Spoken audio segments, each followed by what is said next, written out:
Programming on WTTW is made possible in part by viewers like you and by the following. Hey, bud. How's pajama day? It means go picture day. No.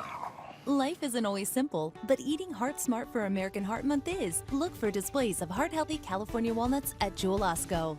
This is our great-grandfather, who had a dream in 1945 to open a family business in his name. This is our grandfather, who expanded on that dream, bringing custom furniture to Chicago. This is our father and his brothers, who grew that dream into the 10 showrooms here today. This is us, 4 sisters who want to make the generations before us proud while making Chicago homes beautiful. Since 1945, this is Smith. The Patrick and Shirley Ryan Grant for Creativity, Innovation, and Entrepreneurship makes possible stories that enrich lives and inspire our communities. WTTW programming originates from the Renee Crown Public Media Center.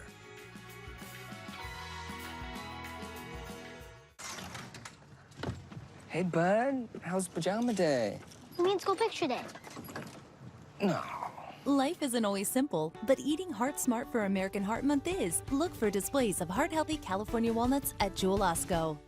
China is not the producer of this epidemic. Frontline investigates the beginning of the pandemic, the missed opportunities. That was the shot we had, and we lost it. And how China responded. They haven't admitted anything. They haven't admitted any kind of mistakes.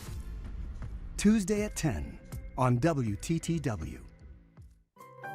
Hi, Chicago. I'm Felicia. You're watching WTTW. This evening's presentation of Chicago Tonight is made possible in part by Jim and Kay Mabey.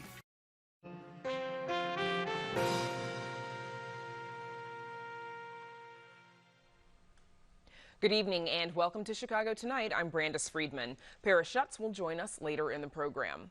On the show tonight, remote learning is failing too many of our kids. A teacher strike averted for now. We have the latest on negotiations between Chicago Public Schools and the Chicago Teachers Union. This should not be what we're dealing with. Meanwhile, parents are caught in the middle as negotiations drag on. Illinoisans who are 65 years and older can now get vaccinated. But how accessible is the vaccine sign-up process? It's devastating. COVID-19 is devastating the hospitality industry, a sector that employs many Latina women. 2 share their experience during the pandemic. How amateur investors on Reddit bet big on video game retailer GameStop shaking up Wall Street hedge funds. A new gig for former Cubs executive Theo Epstein, that and more from Crain's. Get involved with your black brothers. Rediscovered interviews from the WTTW show Our People reveal themes that are still relevant more than 50 years later. Bring your black voice, bring your black story to the table, and let's tell that. And checking in with a black theater company to see how it's been managing during the pandemic. A major story we're following tonight is whether a deal has been reached between Chicago Public Schools and the Teachers Union. We'll have the very latest details on that in just a minute. But first, some of today's other top stories. Chicago is still digging out from the weekend's snowfall. This was Chicago's snowiest storm in 5 years, accumulating around 11 inches at both airports, where hundreds of flights were canceled. The next snow is predicted for Thursday, and then expect an Arctic blast over the weekend, with temperatures predicted in the single digits. January was also off to a violent start. There were 51 homicides in Chicago, the highest January record in 4 years. That's a jump of about 46% from the same time in 2020, when 35 homicides were tallied by Chicago police. Meanwhile, Illinois public health officials announced more than 2,300 new confirmed cases and confirmed and probable cases of COVID-19 today. There were also 16 additional deaths reported. That makes for a statewide total of more than 1,128,000 cases and 19,259 deaths. State public health officials also say they anticipate more than 1 million doses of the COVID vaccine will have been administered by the end of the day. Chicago Public Schools is in session tomorrow. A lockout and strike have been averted, but for how long? Amanda Vinicky joins us now with more. Amanda. Brenda, yes, within the past hour or so, we got word from both CPS and the Chicago Teachers Union that remote learning will continue, at least for tomorrow and Wednesday. Today was to have been the first day back in the classroom for kindergarten through 8th graders who wanted to return to physical school. Instead, it was another day of virtual learning as negotiations progress. This is the sort of last-minute maneuvering that is frustrating for whiplash parents like Ryan Griffin. It's a fiasco for parents with 24 hours notice. I can't underestimate how disruptive that is to families' lives, especially when you're balancing caring for other family members. I did speak with Griffin earlier this afternoon before the latest news, which is this. CPS today says that talks led to an important milestone, and as such, it will not go forward with locking out teachers of their virtual classrooms for refusing to show up in person tomorrow or Wednesday. And if they're not locked out of the classroom, then the union says teachers are not going to strike, meaning that they will again show up tomorrow to teach virtually as most at least have been since last March. Both sides are signaling optimism that this may be the end of the back and forth. We have secured agreement on one other open issue and made substantial progress on a framework that we hope will address the remaining issues. We are calling for a 48-hour cooling off period that will hopefully lead to a final resolution on all open issues as a result of the progress we have made. And as a gesture of good faith, for now, teachers will retain access to their Google Suite. That's a statement from both Mayor Lori Lightfoot and CPS Chief Janice Jackson. The Chicago Teachers Union, meanwhile, calling it heartening that the Lightfoot administration will continue bargaining, saying that its members don't want to strike. And Brandis, I know in just a bit you're going to be speaking with CTU leadership. It is not, by the way, just Chicago that has their eyes on this. Reporters pressed the White House press secretary about Chicago's potential strike this afternoon. She said that President Joe Biden respects Mayor Lightfoot and also teachers, noting that First Lady Jill Biden is one. He trusts the mayor and the unions to work this out. They're both prioritizing the right things, which is ensuring the health and safety of the kids and teachers and working to make sure that children in Chicago are getting the education they deserve. So he is hopeful, we are hopeful, they can reach common ground as soon as possible. Mayor Lightfoot, meanwhile, on national cable news this morning, saying she was pushing to seal the last few remaining but tough issues. We're pushing as hard as we can to seal these last few remaining but tough issues. It's not about we don't want teachers to be safe. It's absolutely not about we don't respect the rights of organized labor. Chicago's a labor town. But this is about balancing a lot of different issues, but mostly also about putting our kids first. She says if both sides do that, they will reach a deal in no time. But parents that I talked to say throughout all of this, they're feeling ignored. Mom of 3, Courtney Ritzema, says she has gone out of her way to learn what schools are doing to make classrooms safe while COVID remains a threat. I was participating in all of the CPS Ask the Experts series that they had. I was attending the school town halls, and every time I went, it was like left me frustrated because I wasn't getting answers. And like most parents at these events, we weren't getting answers to most of our concerns, to like our most basic questions. That's why she and a group of grassroots parents planned a sick out.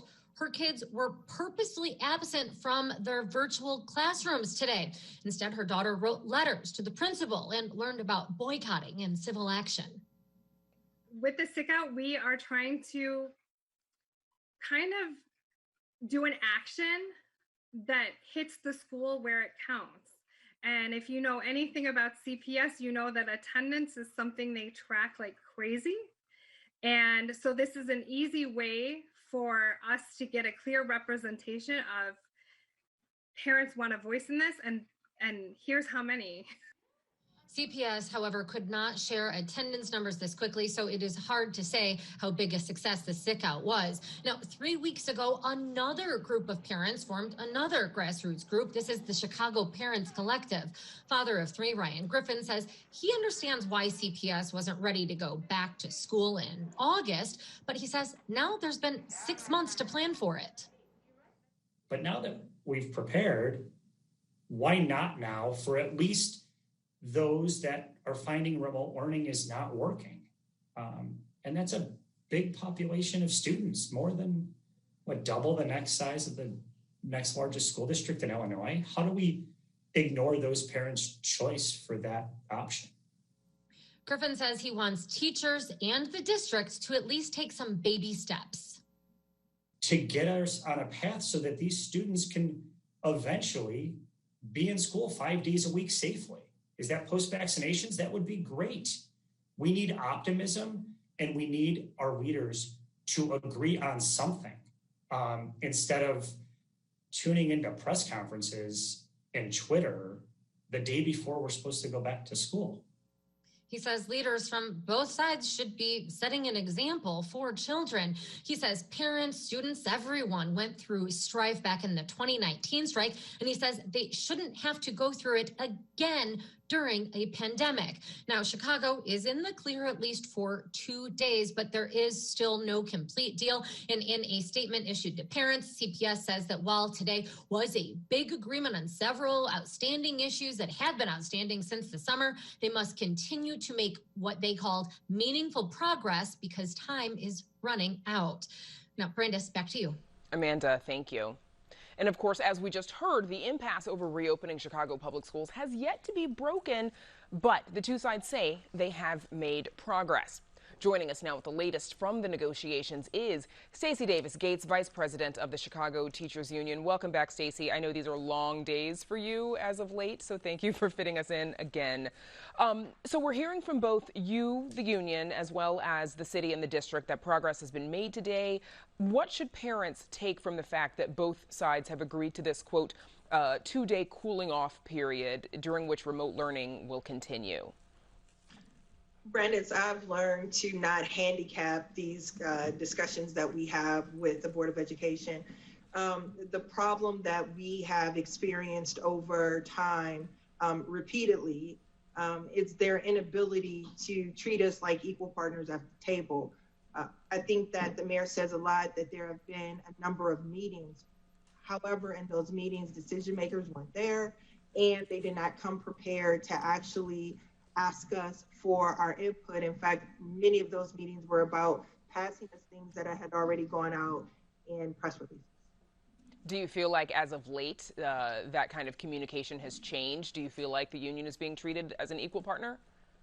Well, I think that there is a muscle that the mayor and her team at CPS have to build in order to make that happen. I think today's statement from both sides about the progress is also accurate. Okay. Over the weekend, we were told that there was a lot of progress made on issues in particular, mitigations and health and safety protocols, ventilation, contact tracing, and health and safety committees. Tonight, of course, we are hearing that more progress has been made on other substantive issues. Where did you all see the progress happening today? Well, today we talked a lot about testing both staff and students, the individuals who enter the school communities. We are trying to, conclude that and agree to something. I think what's also very clear for many of us is that our members are also parents. I think that has been left out of this discussion. They're also parents of Chicago public school students. Myself, I have 3, Jesse has 2. So this isn't a discussion lost on us.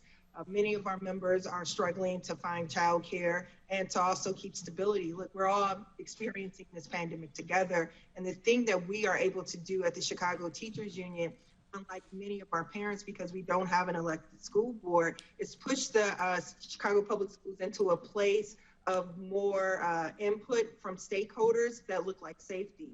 The plan that's on the table currently with those agreements you just named off are far better than the ones that were in place at the beginning of this year. I know vaccines for teachers and staff was also a sticking point. Have you made progress there? we are talking about it. You know, I don't want to handicap this, nor do I want to harm the sensitive nature of our talks currently. Look, you know, this is difficult. People often erect these talks in the way that they do when it's a contract negotiation. This is not a contract negotiation. We're in a pandemic. And so the best that we can do is maximize safety in a space where we will have about 500,000 Americans dead by the end of this month. So no one is taking this lightly, and we do need standards. We do need a health metric. We do need access to vaccines, and we do need a place where we can enforce and hold systems accountable. It's just that serious. Stacey, are 2 days enough to resolve these serious, outstanding issues? That's a great question. We'll see. We are going to work very hard to come to agreements that make sense for our school communities. As you know, our school communities are a part of a larger community, and it matters. The majority of our students come from Black communities and Brown communities who have disproportionately suffered negative impacts, economic, housing, health from COVID-19. So we owe it to our students, their families, our members and their families to get this right. So we just heard in my colleague Amanda Vinicki's story from some, disgruntled parents, disappointed over how this rollout has been, over what they feel like is sparring between the two sides. How would you describe the communication between the union and the district, and what could anyone have done to make it better? Well, Brandis, these are not new issues. If we would have had a nurse in every single school, perhaps this wouldn't have been the biggest issue. We've been dealing with inequities in the Chicago public schools for a very long time. The angst, the frustration that many of the parents who are speaking out now feel is what parents on the west side of Chicago feel when they don't have but 4 school libraries in their schools on all of the west side of Chicago. When in 2013, 50 schools were closed on Black parents and Brown parents in the city. So the inequities have been baked into the system for a very long time, the frustration with it. As well, Chicago Teachers Union has been a proponent, a very strong proponent of parent and community agency in this process. We've offered to open negotiations up. We also support an elected school board. The pushback hasn't come from us. The pushback has come from other places. Again, the humanity of our members. We live in this city. We pay taxes in the city. We have families in this city, and we send our children to the Chicago public schools. All of these things impact us in very much the same ways as they impact other people. Stacey, next month marks 1 year since students will have been out of the classroom, and we've got about 30 seconds left. But, what concerns do you have for the social emotional well-being, in addition to the learning lost for students who have been on remote learning this long? Well, Brandis, I don't believe in learning loss. I believe learning loss is a term used by testing companies to make us buy more tests. I do believe our students have learned a lot, and far too many of the students who look like me have learned that their lives and their humanity is devalued in the society. So when we say that we want them to come back into our school communities, I also want to see more counselors, more social workers, more programs, less policing, sustainable community schools, to round out the experiences of the majority of the students that go to the Chicago public schools, to lift them up and to make sure that they're grounded and get what they need. It's just not about a test. It's actually about their humanity. Okay. CTU Vice President Stacey Davis Gates, I know you've got lots of work to do. We'll let you get back to it. And thanks for joining us. Thank you. And now to WTTW News Director and host of Saturday's Chicago Tonight Latino Voices, Ugo Balta, for a look at COVID-19's impact on the hospitality industry. Ugo. Brandis, the coronavirus pandemic has devastated the hospitality industry, including hotels and those who work in them. Many who have been impacted are women from Black and Brown communities. According to the Economic Policy Institute, before the pandemic, more than 14% of Latinas worked in the hospitality sector. And many working in housekeeping are older women who are Spanish language dominant. Earlier today, we spoke to Maria Delgado, who's worked as a housekeeper in Chicago for 16 years until she was let go in October. She shared with us what her job meant to her. Bueno, para mí significaba demasiado mucho porque de mi trabajo yo dependo de todo, ¿tú me entiendes? Dependo para ayudar a mi familia, para pagar mis biles, para pagar mi mortgage, que debo mi casa, para tantas cosas que ya no puedo hacer desde que me despidieron de mi trabajo. Again, that was Maria Delgado, who's worked as a housekeeper at the Marriott Magnificent Mile until she was let go this past October. And joining us now to share their experiences are Melissa Magaña. She was a housekeeper at a Hyatt-centric The Loop, Chicago for 4 years. And Teresa Hernandez. She was a banquet server at Swiss Hotel, Chicago, where she worked for 20 years. We should note we reached out to both hotels, but neither responded to us in time for this conversation. Let's start with you, Teresa. We just heard from Maria on what her job meant to her. What about you? You've worked in the industry for 20 years. Yes. I was on the hotel for 20 years, and I depend from my job for everything, to pay my house, my bills, my utilities, everything. It's a very tough decision. I'm behind in my mortgage payments already, because I have already almost a year we're not working. One of the things that Maria also mentioned to us is that while she's collecting unemployment, she has a difficult time making ends meet. Melissa, are you facing similar challenges? Yes, I was let go in March when the pandemic had just started. And ever since then, it's been very stressful. I'm a single mother of 5. I've been struggling. I've been backed up in rent, bills. I'm actually really backed up in my bills right now. I have 2 sons in college, so everything has been very difficult since March. Another thing Maria shared with us was her age. As a barrier to finding another job, Karen Kent, the president of Unite Here Local 1, which represents about half of hotel workers in Chicago, also said age is a challenge for many women. Let's listen. The odds are against women to get another job later in life, or get hired as much as a man, or get hired as much as somebody who's younger. They'll earn less wages. Salaries will decrease. They'll just have a much tougher time and slip into poverty much faster. Teresa, is that a challenge for you too? What other difficulties are you facing? Yes, especially with my age. I'm now 60 years old. I mean, it's not easy for me to go and apply in another place. And besides that, I'm trying to apply in a factory and they got already their own people. They're not going to hire me because my age. Very tough situation. Melissa, what are you hearing from your colleagues? Are they in similar situations? Yes, a lot of people are going through the same thing. That's why we're fighting for this ordinance, because I'm not only speaking for myself, I speak for everybody out there. I was working at the hotel for 4 years, but people been there 15, 20 years, and I feel like they just used us when they needed us, and now they let us go. Now, there's a pending ordinance in City Council that would require hotels to offer former employees the right to return to their old jobs before they could hire outside replacements. We should note that Illinois Hotels and Lodging Association says the ordinance would be difficult to implement, requiring hotels to jump through more regulatory and paperwork hoops. Teresa, are you afraid that when your hotel does begin hiring, that there won't be a spot for you? Yes. I'm very afraid. I'm so nervous.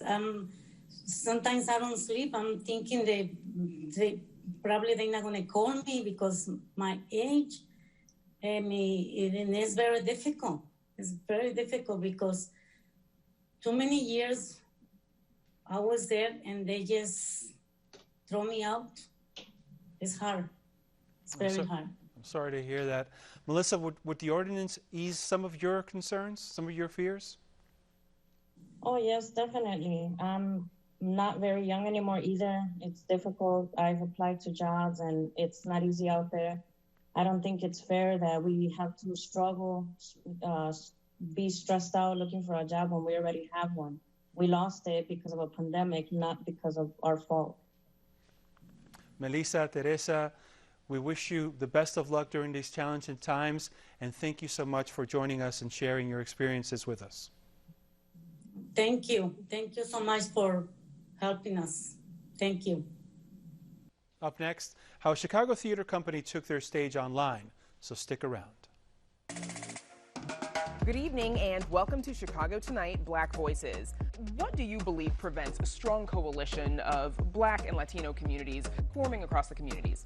I want us to, as a nation, to find a way to come together.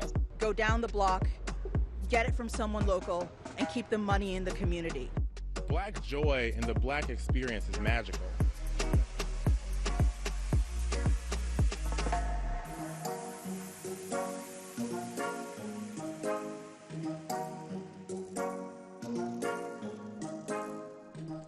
And we've got much more ahead on the program, including the ins and outs of GameStop's trading frenzy. But first, when the pandemic hit, theaters across the country were faced with the harsh reality of being the first to close and the last to open. Arts correspondent Angel Ito shares how a Chicago theater company has taken their stage online. I done told you, you ain't touching that piano. As the Congo Square Theater Company celebrates nearly 20 years, they're working to ensure that Black stories are still told on stage, even virtually. The expanse of the Black story is never limited. So that's why we have so much range of what we do. We, go from classic work, August Wilson, to sketch comedy, to musical, to this wide variety of work that we're able to produce because we love our Blackness and we celebrate it every moment that we are able to, which is all the time. Hit 'em on the Black side. This celebration was most recently seen in Hit 'em on the Black Side, a bi-weekly comedy sketch series streamed virtually. Each piece in its own right was its own genre. And it also commented on different themes going on in the Black community. So we would touch on police brutality, no-knock raids. We would touch on what's happening in the world with COVID and remote learning in schools, commenting on the world in a fun way. It is sketch comedy, so the pieces are funny, but it's Congo Square, and so we are hitting them in ways that can challenge you to think about how we as people of color view, interpret, and respond to what's happening in the world around us. I've always been told I'm dramatic. He kills the dramatic acting, you hear me? Ensemble members and husband and wife duo Alexis and Kelvin Roston say the virtual experience has been empowering, to say the least. For us, by us. You know what I mean? Like, our voices have not been heard enough across most mediums of the entertainment industry. So we get the opportunity and the honor to tell our stories from our perspective. When we talk about working at other theater companies, we create a family for a moment. But working with Congo, I'm already with the family. You're a lifer. Across the country, we're seeing major gridlock heading into justice. With more virtual shows and festivals in the works for the new year, the Black Theater Company says their overall goal remains the same. One of the things that we think about is the legacy that we're building as an organization, but the legacy that we're building in the people that we're impacting for the community. So not just Congo's legacy, but the Black arts legacy, and how we are able to pour into the next generation of Black voices. For Chicago Tonight, I'm Angel Ito. One of those upcoming virtual festivals is happening later this week in their Festival on the Square, featuring roundtable discussions and workshops with actors of color. Hit 'em on the Black Side returns next month. But in the meantime, you can catch up on the current season that is now available online. Still to come on Chicago Tonight, the new CEO of Walgreens and how the retail giant plans to help with the COVID-19 vaccine rollout. Illinoisans who are 65 years and older can now receive the vaccine, but how accessible is the sign-up? We hear from a gerontologist. Investors on Reddit turned around the fledgling stock value of a video game retailer to shake up Wall Street hedge funds. How'd they do it? And WTTW's show Our People was for Black people by Black people. We take a peek at a long-lost interviews with Black luminaries. But first, some more of today's top stories. The head of Chicago's police union is under fire again. Now, 78 community and national groups, 36 aldermen, and the police superintendent are calling for the firing of John Catanzara, president of the Fraternal Order of Police Lodge 7. He's accused of disparaging Muslims on social media and for filing a false police report against the city's former top cop, Eddie Johnson. Catanzara also outraged people when he defended the attack on the U.S. Capitol, which he later retracted after the national FOP chapter rebuked him. Police Superintendent David Brown has already recommended his firing. Catanzara says he will continue to represent the FOP. Illinois Congressman Adam Kinzinger is taking a stand and raising money to save the GOP. He started a new political action committee called Country First, with the goal of taking back the party from Republicans who continue to embrace former President Donald Trump. This is no time for silence. Not after the last month, not after the past few years. Someone needs to tell the truth. Someone needs to say what history needs to hear. So here I am.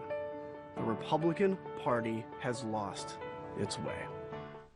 Kinzinger is being blasted by many in his own party for his vote to impeach Trump last month. And now to Paris Schutz, who is reporting from his home this week with some of today's top business headlines. Paris. That's right, Brandis. I'm here in my West Lakeview living room where I'll be hosting a few segments this week before returning to the studio on Friday.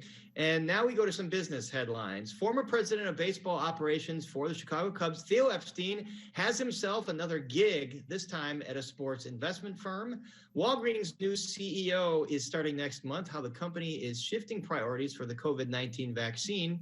And good news for downtown office landlords, as one of the area's biggest investment firms comes close to opening its first downtown Chicago office space. Here to go behind the headlines is Crain Chicago business editor Ann Dwyer. Okay, Ann, first off, Theo Epstein has a new job. It's with a sports investment firm. Tell us what he's going to be doing.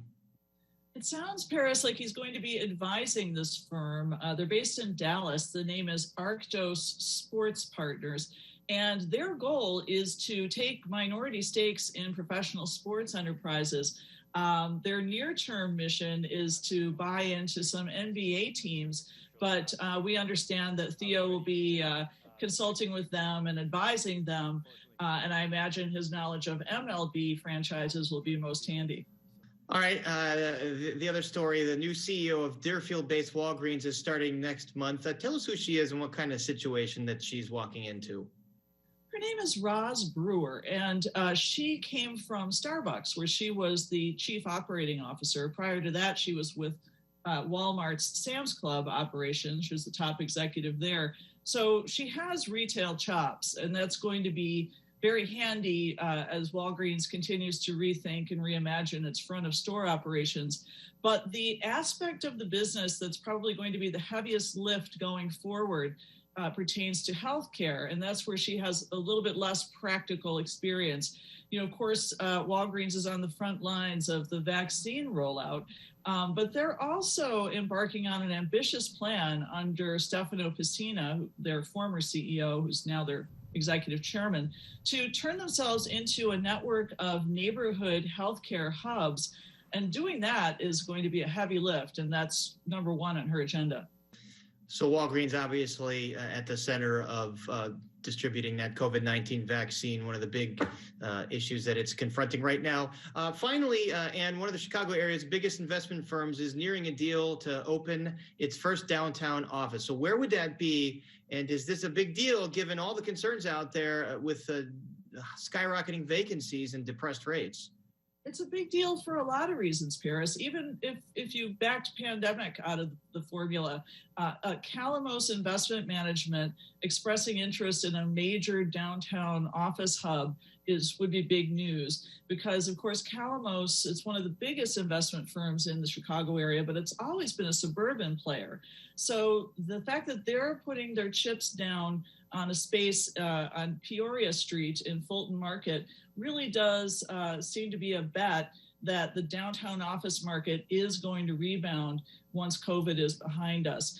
And, you know, we have seen over the past few months that despite the pandemic and despite the slowdown, investors are still putting their money on Fulton Market and figuring that there's going to be people who want to live and work in that area, COVID or no. All right, maybe a hopeful sign of things to come. Anne, thank you so much. Thank you, Paris. And now, Brandis, we go back to you. Paris, thank you. As of late last month, Illinois entered Phase 1B of its vaccine rollout, which includes people 65 and over. But signing up to get a vaccine can be complicated. Not all older adults know how to access online portals to sign up. Others don't have a family member or caregiver to help them with the technology, and some don't have a phone or laptop to access the sign up at all. Joining us to talk more about this digital divide is Dr. Lee Lindquist, the Chief of Geriatrics at Northwestern Medicine. Dr. Lindquist, thank you for joining us. So how well would you say the vaccine rollout is going to reach those who are 65 and older? I think it's been terribly hard for people that are 85 and older, especially because we've got people who are not used to using a lot of technology, and those that are not as adept at responding to text messages or even signing up. I mean, so many of my patients are in their 90s and 100s, and they can use the computer, they can use technology, but as far as signing up for invitations to be enrolled in vaccination programs and then having to respond to text messages or respond immediately, I mean, these schedules are getting packed so quickly that people are not able to respond. So oftentimes it's falling on their children, their sons and daughters. And when you've got 90-year-old patients, it's the 70-year-olds that are trying to sign them up, and even the 60, 50-year-olds that are trying to sign them up. So it's a huge effort. It's a Herculean job to try to get appointments scheduled for COVID vaccination among the seniors. Yeah, we've been hearing that a lot about folks trying to get those appointments for their parents. How do you suggest folks who are eligible for the vaccine, how do you suggest they find a way to sign up? Yeah, don't give up. Try every venue. And I've heard so many seniors tell me, I only want this vaccine and I can only do it on this day and I can only do it at this store. And I'm like, no, go to, the websites that have, your Cook County websites, go to Chicago websites, go to Walgreens, all the pharmacies, the national chains that are advertising or that are having it out there as far as signing up for vaccines, because just thinking that you'll get it at one place and you're going to wait for it is not always the best. And I know from my experience, I'm at Northwestern Medicine here in Chicago. We've got a list of people that we're cranking through, but there's so many more people that we need to reach. We're starting with people that are, 85 plus, then working our ways down. But there's just so many vaccines to go around and so many more patients that need it. And I would imagine, for those of us, your age, my age, to go to that many different websites to try and sign up, it could be a pain in the neck. I imagine that is a challenge for someone, 65, 75 years and older. Yeah, I've helped some of my patients when they come see me in clinic. I'm like, let's do this. I've done this before. Let's click these buttons. Go, go, go, go, go. And I love it because they're amazed at how fast we go. But we have to do this just because our normal workload includes computers. And when you see them clicking on one button or typing in a website, you're like, let me do it. I can crank through it faster. And that's what I think. There is a definite technology gap. There are some seniors that are really good at using technology. And then there's some seniors that are okay. And then there's some seniors that don't use it at all. And that's where the people have to lean on their loved ones, their children, to kind of help them out. What does all of this say about ageism in technology, really? It's clearly technology is not made for seniors. I mean, what we're seeing is technology, especially patient portals, especially medical signups for Walgreens and, different websites. What we're seeing is that this technology is being built for people that are in their 20s, 30s, 40s, 50s. And they're not thinking about developing technology for people in their 70s, 80s, 90s. I mean, what about bigger buttons? What about able to navigate things quicker or easier? instead of rolling down in different directions. So what we're seeing is that there is technology out there, but it's based on the younger adults and the 40-year-olds and the 50-year-olds, and not necessarily the 80-year-olds that could benefit from using technology. So I would love it if we would have technology that, especially healthcare related, that would be tested or used or dealt directly towards seniors, because there's so many seniors in our world. Now, in addition to the sign-up, what troubles have you heard from patients about getting access to other COVID-related care, like just telehealth? Oh, it's been interesting. So I own geriatrician at Northwestern, and all of my patients are 85 plus. And so we've been able to do telehealth. We still are doing home visits for patients that don't have a telephone, or they can't figure out how to use their Wi-Fi, or they need to be seen. So there still are patients that need to be seen in their home.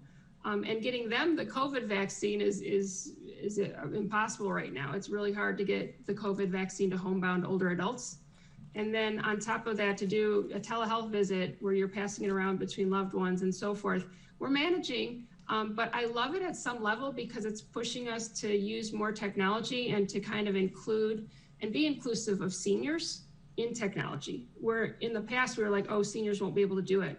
But I think it's a good thing that we're offering it to seniors and having them be involved in telehealth.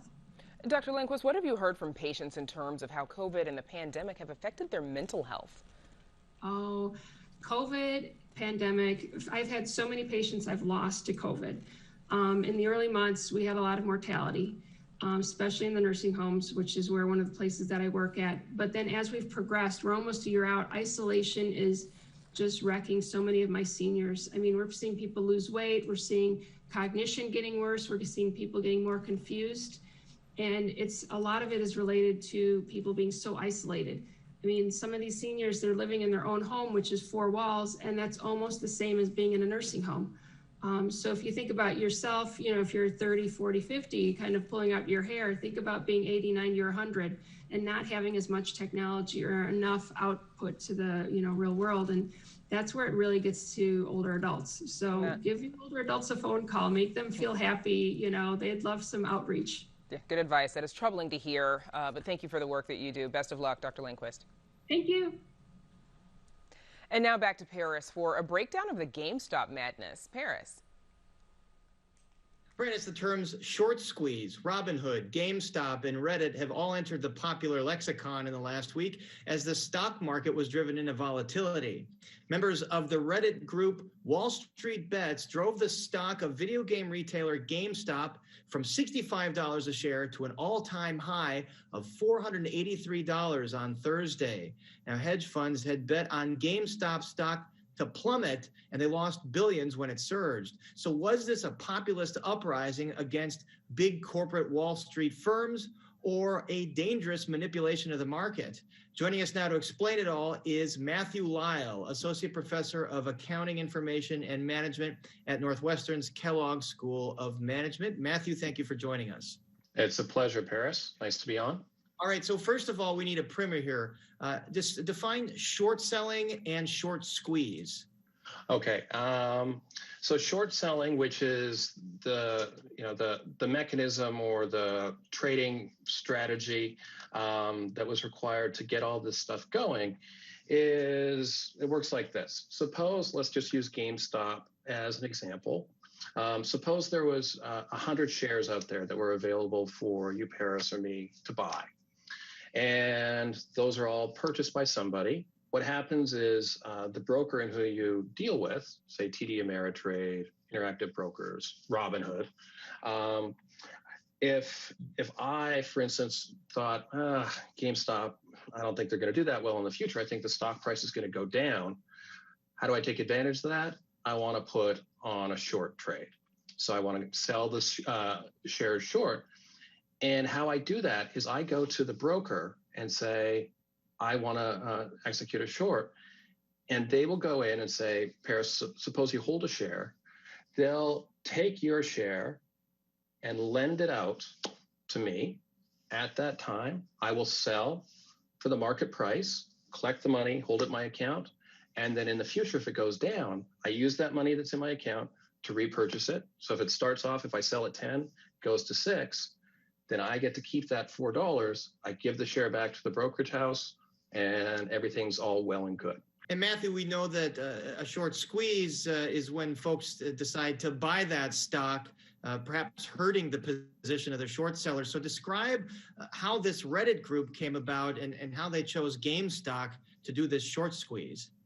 So it's actually fairly impressive in my view. Actually, everybody I've talked to at Kellogg, professional traders, people in the media, people that are really involved with investing and trading, it's it's remarkable what they pulled off. So a few users, it looks like on Reddit, were able to identify that GameStop had a lot of short positions. So there was a very large number of, we'll just call them hedge funds, that thought that GameStop was not going to do well in the future. So a whole bunch of them piled on in these short positions. Now, what a savvy investor would identify is that if you can get enough money on the other side, so that is to submit a bunch of buy orders and get the price up, what this will do is it will certainly have the hedge funds start to lose money because the position will move against them and the price will rise. And when that happens, particularly with usually the type of firm that will go short, will use margin, and they have this thing called leverage. So what you do with as the price is going up is you cause them on paper to have losses, and then they get margin calls, which just means they have to raise more cash. So one of the ways they raise cash is by having to liquidate or get out of their short positions, which means submitting more buy orders. What does that do? That continues and perpetuates the demand for the stock, which increases price. And then this has this, kind of like feedback mechanism. The higher it goes, the more you have to exit your short position, which means the higher it goes, and so on until you squeeze all those shorts out and you basically have this death spiral up.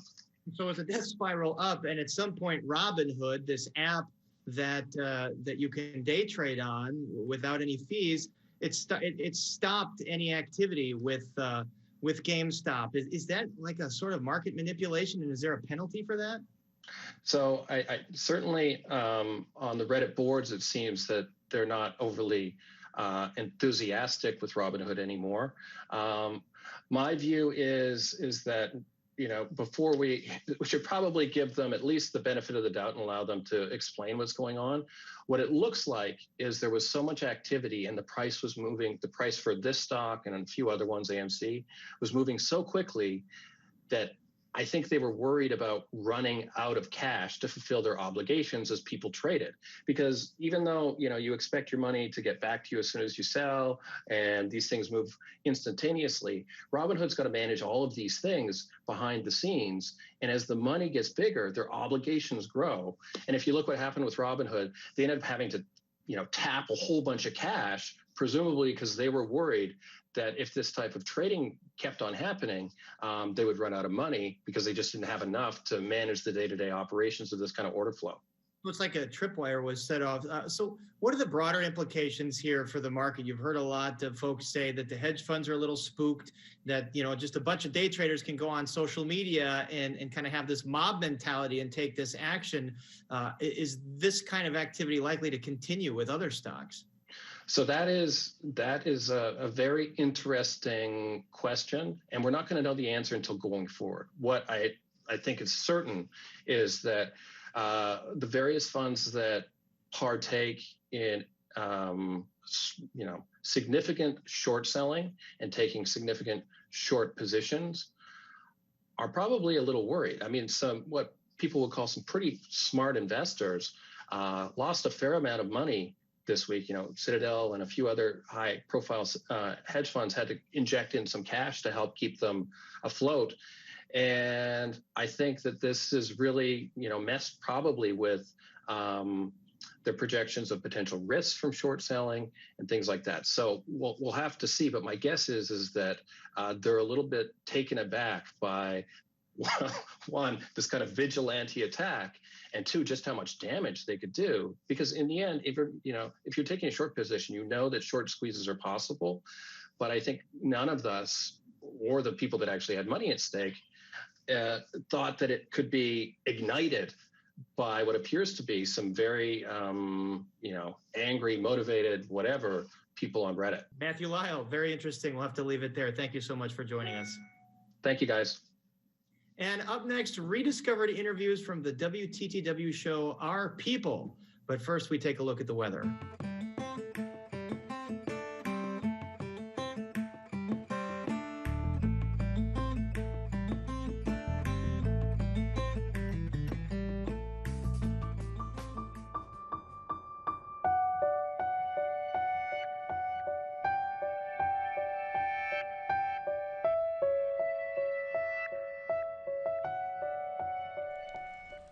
From 1968 to 1972, WTTW aired a weekly show called Our People, hosted by the late Jim Tillman. It focused on news, arts, and culture in the Black community. We thought all but a couple of episodes of Our People had been lost. That was until recently when our library staff rediscovered 5 interviews with Black luminaries of the era. Over 50 years later, the themes of these conversations still resonate. We asked Chicago author, photographer, and architecture critic Lee Bay to help blow the dust off of these interviews. Lee, welcome back. So Jim Tillman told our own John Calloway that the show was originally conceived as a light arts and entertainment showcase, but a week before it was set to premiere, Martin Luther King Jr. was assassinated and they changed course. Give us a snapshot of what was going on in Chicago around that time. Well, Chicago of '68, of course, as you know, would, shortly after the week it premiered, would sort of erupt with riots, with uprisings out of the hurt of Martin Luther King's death, but his murder. But even the years leading up to that, there's increasing racial tension in the city, concentrated in Black communities, and that's against an overlay of what's happening nationally. At the same time, you've got television, which is ignoring much of this as much as it can, or it's presenting, very biased views, like the documentary The Hate That Hate Produced about the Nation of Islam, which is really kind of one-sided against the nation rather than a balanced view of what they were doing. So his show comes along at a very timely moment, and he was able to seize upon. Now, Our People featured reporting on events and news of the week, arts and culture, interviews with newsmakers. Sounds familiar. What made a show like this so revolutionary? That this was a Black show. It was with a Black host, Black people putting it together, and Black subjects, which was very rare then. I mean, we're talking 1968 through the early 70s, and just a few years before, the predominant image of African Americans on television, it was either some subservient role, or we were depicted as angrier than we were. And not really our voices telling our story. Tillman's work, was path-breaking and all that. So, okay, let's get to the interviews because I'm really excited about those. In a conversation with actor Diane Carroll, Tillman asked whether she thought Black women were considered more acceptable on stage and screen than Black men. Here's some of her response. A Black woman can walk into a room and all eyes are kind of comfortable and maybe even filled with admiration. A Black man is something that the stereotypes, the sexual stereotypes, are something that we're going to have to grow up to and grow out of because they're ridiculous. But they are deeply engraved in our heritage, the stereotypes. And we're only through integration are we going to find out what a lie it is, that sexuality is in the head. Lee, was that a conversation that could have happened outside of a show like Our People? Probably not televised. I mean, these are the things that perhaps Black folks talked about among each other. Maybe you could find an enlightened interviewer like a David Susskind of the time who may have been able to suss that out. But I think Jim's ability as an interviewer, which is really underrated, when you get a chance to see these things, he's really good. He puts a question out there and he gives it time to breathe.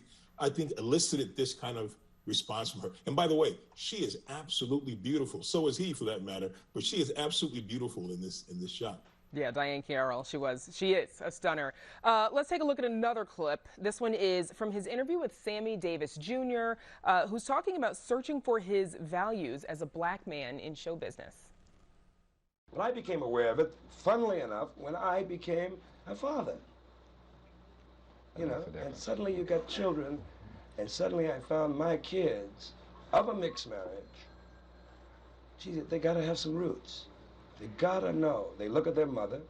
She's white. She belongs to a country, a nation of people who believe in a particular way of life, who go back all the way. But what about Daddy? What?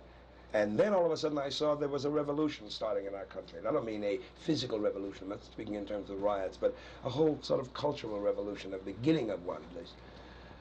And woe the black man that won't be able to look at his kid and say, I was a part of it.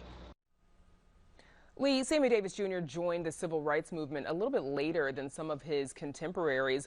What do you think that conversation and what he just said, says about Jim Tillman's skills as an interviewer, which you've already praised, that he was able to have this conversation?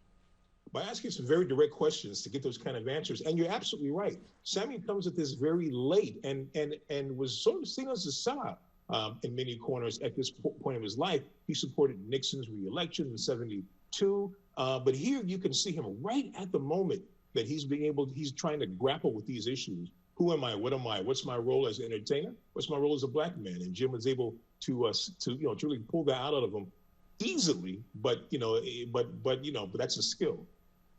In these interviews, in the surviving episodes of Our People, topics like police brutality, consumer protection, race and education, representation in the media were addressed. So many things that we feel like we are still talking about today. Lee, what do you think this says about the era during which Our People was produced and today? The era is interesting. I mean, it's one of those undersold, under-talked about things, if you will, which is national education television, the predecessor to PBS, really broadcast some of the most woke things of the era. Documentaries by black people, for black people. There was a sense to get the black voice out there. Jim's work, Mr. Tillman's work, belongs to some of this. But you're absolutely right. Many of the questions that he poses to the Godfrey Cambridge and others I saw in the clips you gave me, he could have posed those questions 10 minutes ago, and they would have been just as relevant. So while there is some advancement happening between 1970 and 2021, but not enough. And I think that the questions reveal that, and the answers, the familiarity of the answers, reveal that as well. Okay. Lee Bay, as always, thank you for joining us. Good to be here. Thank you. And for the rest of February, we'll be featuring clips from those interviews on our Sunday night show, Chicago Tonight, Black Voices. So be sure to tune in and you can see them. And that's our show for this Monday night. Don't forget to stay connected with us by signing up for our daily briefing. And you can get Chicago Tonight streamed on Facebook, YouTube, and our website, WTTW.com/news. You can also get the show via podcast and the PBS video app. And please join us tomorrow night live at 7. Congress members talk about the latest stimulus negotiations and the, quote, enemy within, and how a small business incubator in Humboldt Park is working to maintain the neighborhood's culture. Now, for all of us here at Chicago Tonight, I'm Brandis Friedman. Thank you for watching. Stay safe and healthy, and have a good night.